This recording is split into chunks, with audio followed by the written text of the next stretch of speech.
Hello and welcome back to a monumental episode on the Markie channel, because in today's video, we will not, and I repeat, we will not be talking about Trisha Paytas. Hey, God, now you gotta leave a like, haven't you? It's been a long run, okay? I think it might have been maybe like 7 or 8 videos in a row at this point, but we're finally away from it.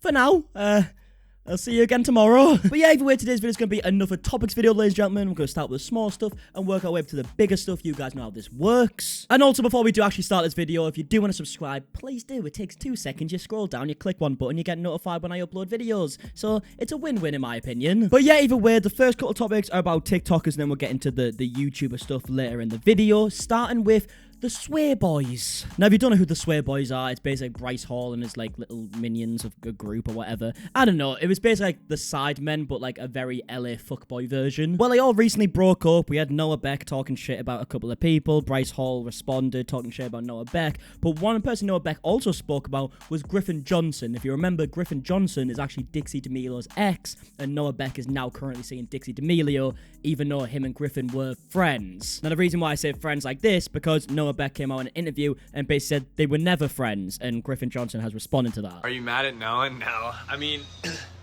I'm sure, like, first off, like, I think he gets nervous when he does interviews. I'm sure, like, the journalist lady or whoever, like, when you do those interviews, those people are, like, trying to, like, press you questions to get, like, clickbait or whatever to get more views. So, to be honest, like, I thought it was kind of like stupid, like, who cares? So to be fair, coming from what you would class as like a swear boy, LA fuckboy type person, quite a mature response, giving him the benefit of doubt, saying that the journalist might have kind of worded the question a bit weirdly to kind of trick Noah Beck and whatnot. Quite mature, but then he then goes on to talk about that this is the exact reason why he moved away from LA in the first place. Just because, like, I'm tired of hearing about it, because it's been like a year and a half now, or some shit like that.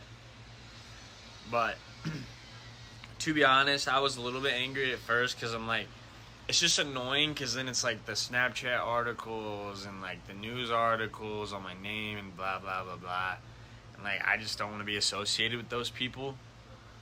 That's why I left LA. Like, I just don't want my name involved with them. So as you can see, this seems to be going on for quite a while now, and it feels like it was only a matter of time for them to all actually break up, hence why Bryce Hall's got his own place, and he's now fell out with, like, Blake and the other people involved. And one of the other people involved is Josh Richards, who's part of the BFFs podcast. He was also in Sawyer, and recently actually uploaded a TikTok that I can't really play because the audio is the main point of it, and I'm pretty sure it's copyrighted. But it's basically that song on TikTok that I feel like everyone's used, where it's like, you made me hate this city, and I don't talk shit about you on the internet, or something along them lines, okay?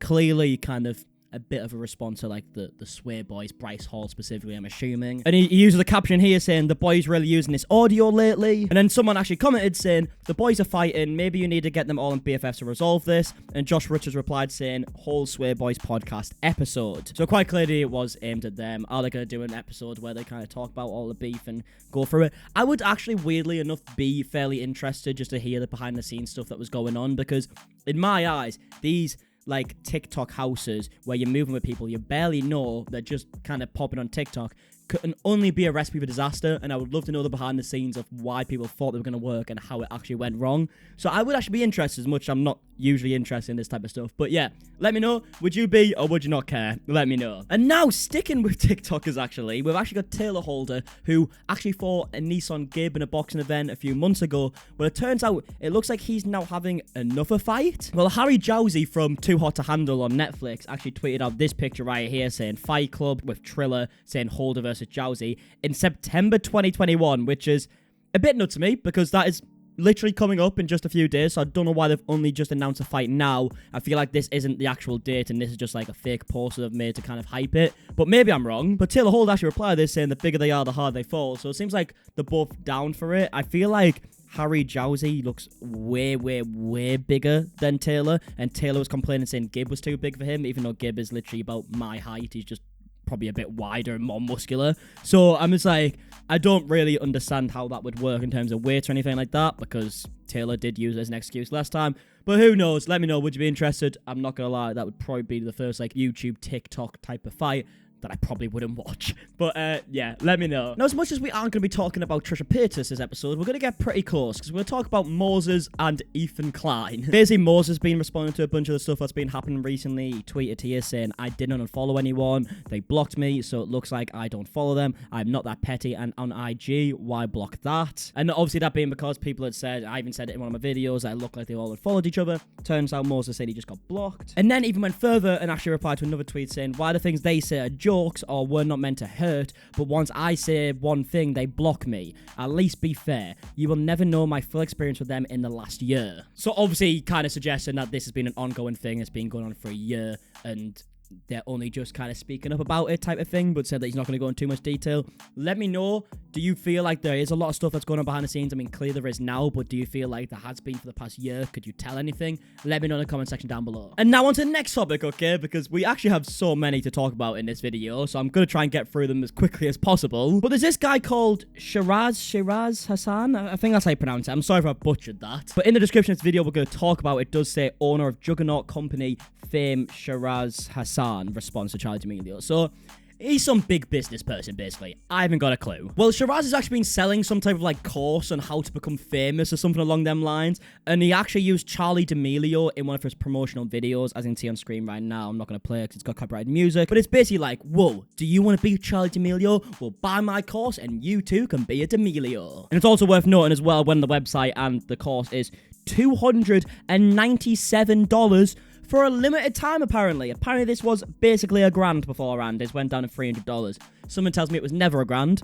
and that is just a way of making it seem like you're actually getting a good deal, but it just seems like a complete rip-off. And of course, that is my opinion, okay? The guy's clearly rich, alright, so I don't want to get sued. But yeah, like I said, he actually used Charli D'Amelio to promote his course, and Charli D'Amelio actually didn't give him consent to be used in the ad. And because of that, Charli D'Amelio's got lawyers involved and is trying to sue Shiraz Hassan. To which Shiraz Hassan has actually responded by basically saying, you should owe me one. I'm about to make you a Kardashian or some shit like that. Hey Charli D'Amelio, this is Shiraz. I have a message for you. Doesn't matter what you do in your career, you're always going to need fame, okay? Every time you go out, fame cameras are there. You get media. Every time you need exposure, fame cameras are there. Your stock goes even higher. I'm going to tell you one thing right now. If you want your show to be a hit on Hulu, you're going to need fame. Without your fame, without the machine, without us giving you that exposure and that excitement, you're not going to get the ratings. So I highly consider giving a message to your lawyer that if you want to have a hit show, just like Kim Kardashian, that's right, you should pick up your phone to your lawyer and say, listen, I think we should back off because I want a hit TV show. If I want a hit TV show, I need fame.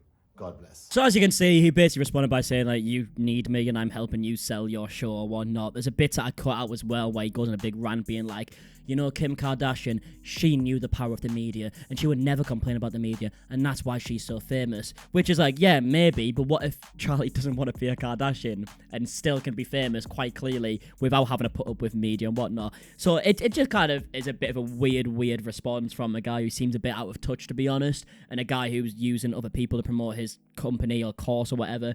Seems a bit odd. Let me know your thoughts. Just seems like a bit of a weird guy in my opinion. And now moving on to the next topic, okay? We're going to briefly talk about Pokimane, who actually responded to something on their stream yesterday, talking about, like, why do Twitch streamers get donations when they're quite clearly rich, okay? If you don't know already, on Twitch, you can donate to people. And this was Pokimane's response, and I thought it was quite a good response, to be fair. Why do people actually donate to Twitch streamers? Because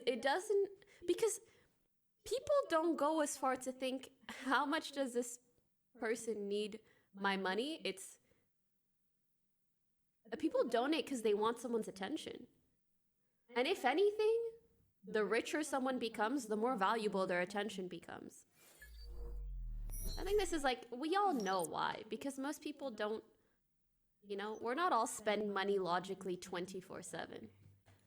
We do things for other reasons. So to be fair, I think it's actually a fairly good response. I realize the question being like, well, these people are clearly rich. Why should we donate when we don't have as much money? And I definitely do get that because I am by no means anywhere near the level of Pokimane is of money. I've got a very, I feel like, normal like amount of money, hence why I have to upload twice a day, gotta pay rent somehow. But yeah, I feel like it's also a case of you are paying the money to be noticed and have your question read or whatever, and some people might think that is a stupid way to spend your money, and that's completely fine. Obviously, don't do it then. But to some people, that is a good way to spend money, the same way that some people would think spending money on expensive clothing stupid, but some people would like that. It's just for people's interest in it. People want to spend money on different things, and if you have the money and you want to spend it on that, do it. If you don't want to spend on that, don't. If you don't have the money, obviously don't as well.